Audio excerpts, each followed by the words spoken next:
Hey, it's Chris with Dallas Strength and Conditioning, and I'm going to go through this Q&A. I'm a little late on this one.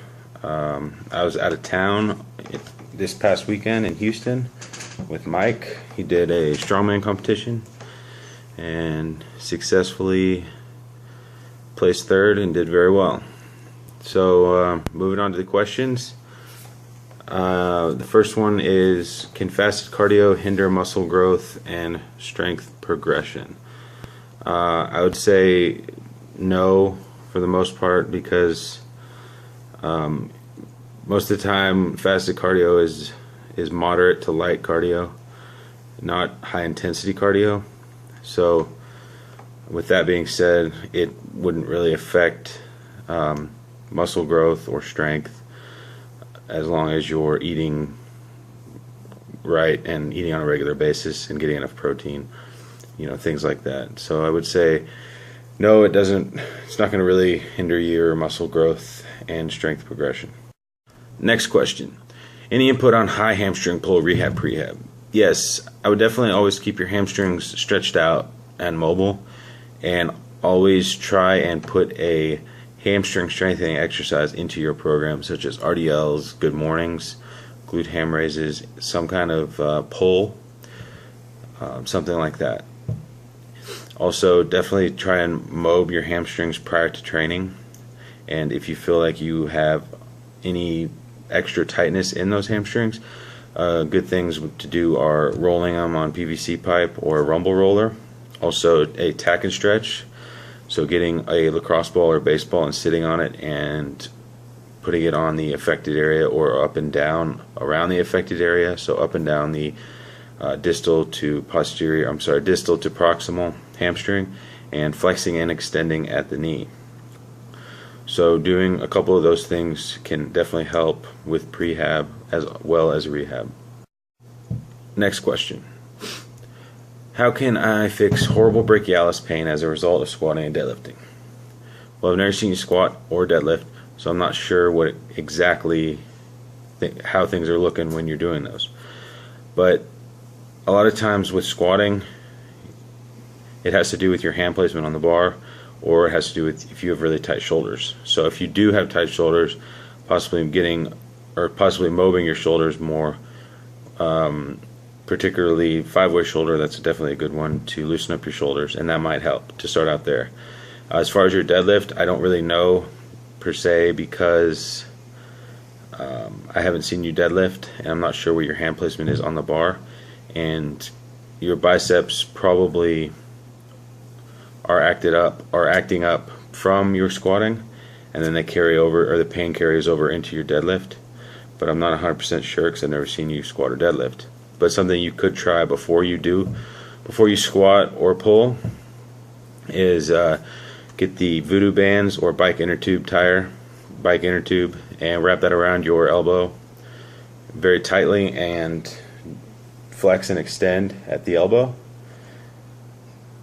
10 to 15 reps. Take it off, and it'll fill with blood, and it should start to feel better. Basically, that's going to improve the blood flow in that area, and blood flow to an area that is hurt or irritated is a good thing. So definitely I would try that and see what that does, and then go from there. And definitely mob your shoulders, and I'm not sure if your biceps hurt when you do any kind of pressing either. So that would also, the Voodoo band and the shoulder mobs would help with that as well. Okay, next question.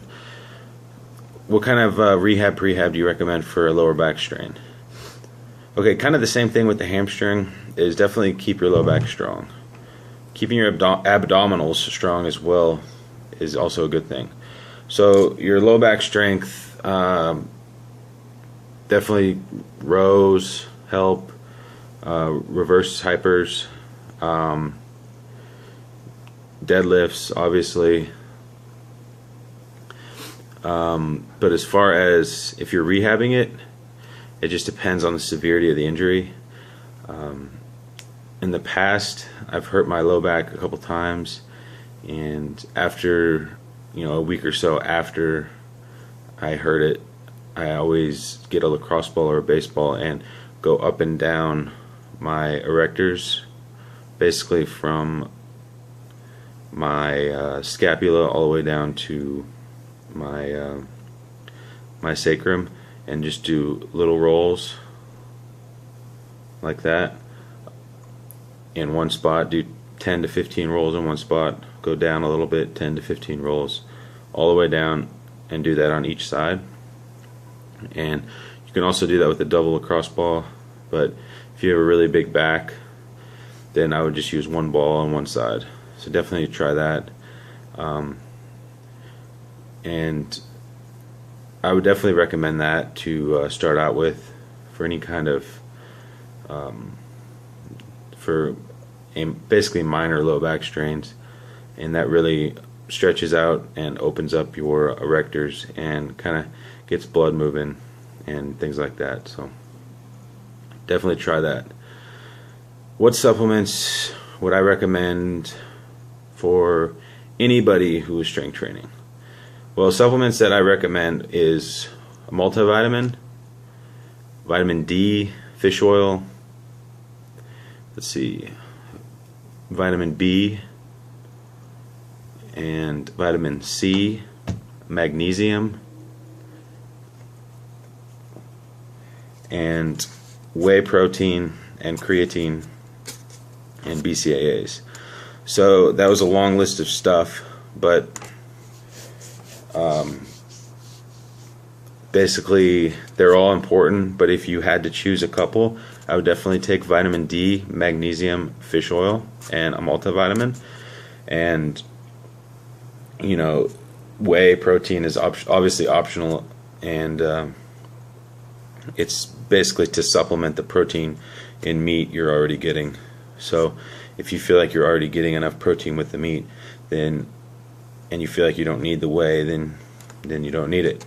But I definitely recommend it for cases to where you feel like you can't get enough food, or you don't have time, and things like that.